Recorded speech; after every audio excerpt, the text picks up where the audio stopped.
L'chaim levracha. Chsiv b'teva good yard. L'chaim levracha. Rabbi Valovik, l'chaim levracha. So it is Tevis. Not gute Sachen. Chassidische farbrengen. Chassidische farbrengen Nufton. Fully loaded. Ken Mechol and so on. She's all Tufton. By chassidische farbrengen, you can ask the Eibishter for anything, because we're together.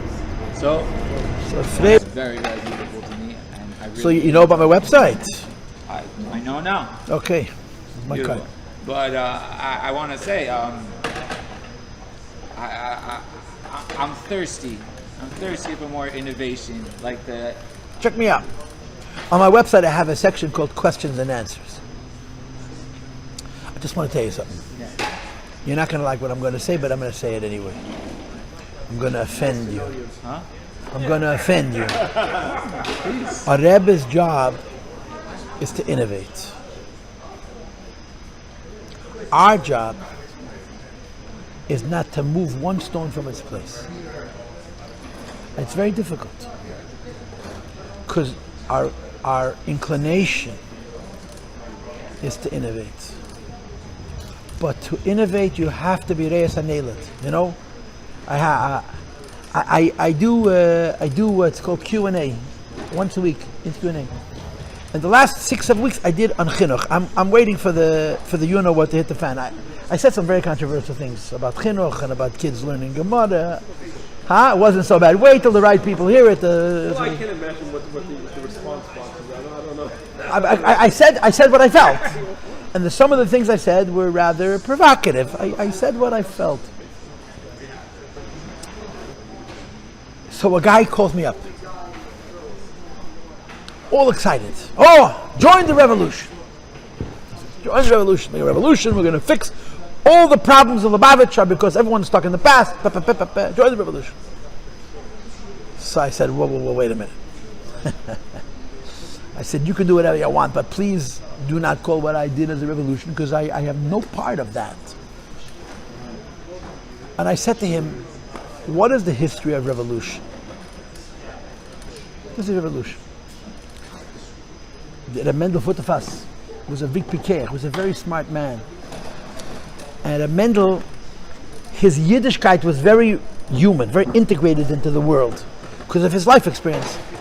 So Reb Mendel Futterfass at a farbrengen once said, I heard from him directly, he said, what's a revolution? What's a revolution? Der erste sagt auf neu schießen der Alte. First we take all the people who were your leaders until now, kill them all, and then figure out what you're going to do. Now, you remember Iraq? What happened in Iraq 20 years ago? We got rid of the leaders in Iraq, and we created for ourselves an unsolvable problem. Why? Because only leaders could lead. You kill out all the leaders, what are you going to left with? Anarchy. Right? They took America 10, 12, 15 years to disengage from Iraq. Why? Because we created a quagmire. Why? Because you don't like the leaders? Tough luck. Revolution, I tell to this person, the history of the world, almost always, revolution, it serves a purpose, but it usually does more damage than good. In America, we had a revolution. We had the 70s, the feminist revolution, the Equal Rights Amendment, and all these other things. And those are good things. But at what cost?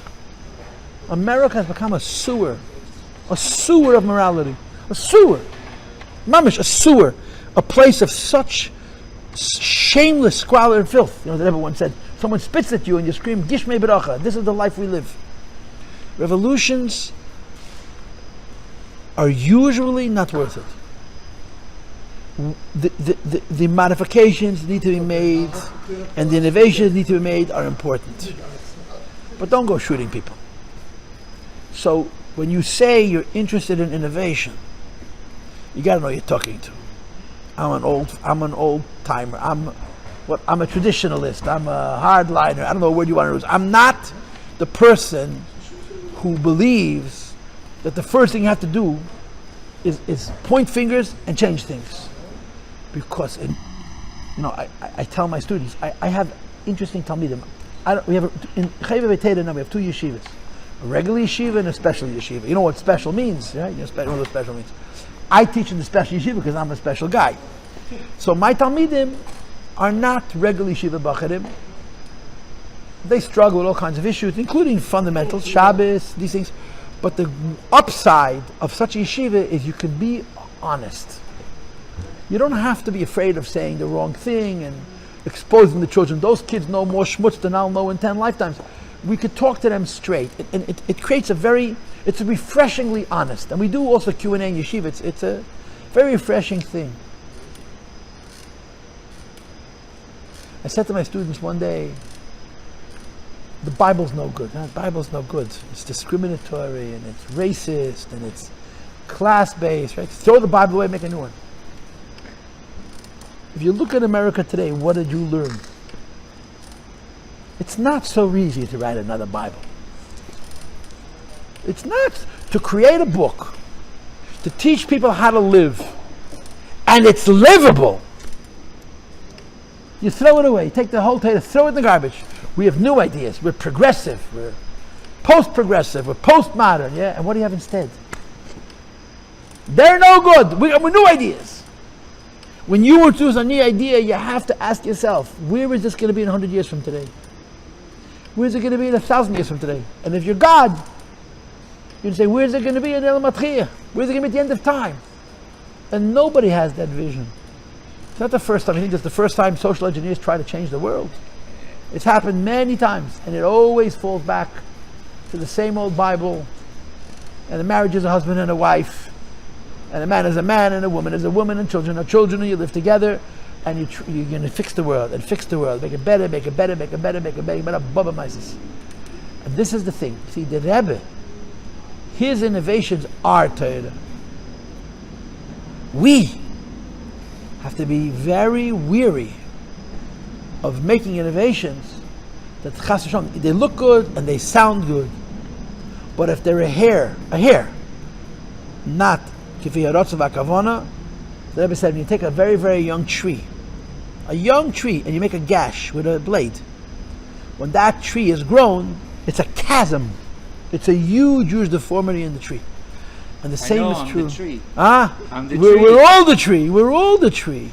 But I think you think I was saying something that I wasn't. I was saying I don't want revolution. I want revelation. Oh well, for revelation. I'm here. If I want to start my own thing, I'd be somewhere For else. revelation, you got to work. Where am I? For revelation, you got to work.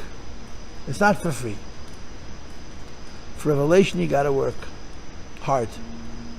Aliba de nafshe. No cheering committee. No social group. It's personal. It's personal. It's individual. It's avoida. Okay. Lo en bachen nachher gerene und onwitze in feit noch mal gut jahr. Chayel is against Tishrei. I learned in a Maimah the other day where the Rebbe says, I'm learning from Lamed Vav, Lamed Hey. I'm learning my Moram Ala Seder. I teach online inside Chassidus. I teach the Rebbe's my Moram. So each year I teach 1 year of my Moram. So I'm finishing now Lamed Vav. I'm going back to Lamed Hey, 1975. So during this period, the Rebbe very often spoke to this Vart that the previous Rebbe said that the last 12 days of the year, each day corresponds to 1 month. Chayel corresponds to Tishrei, and Yutesel corresponds to Cheshvan. Good point. Yeah. Pardon me? That's a good point. I forgot that. So the Rebbe says that there's a rule in Kedusha that everything is in the beginning. So if Chayel corresponds to Tishrei, Chayel determines last Tishrei and next Tishrei. And if Chayel determines next Tishrei, that means it determines the entire year.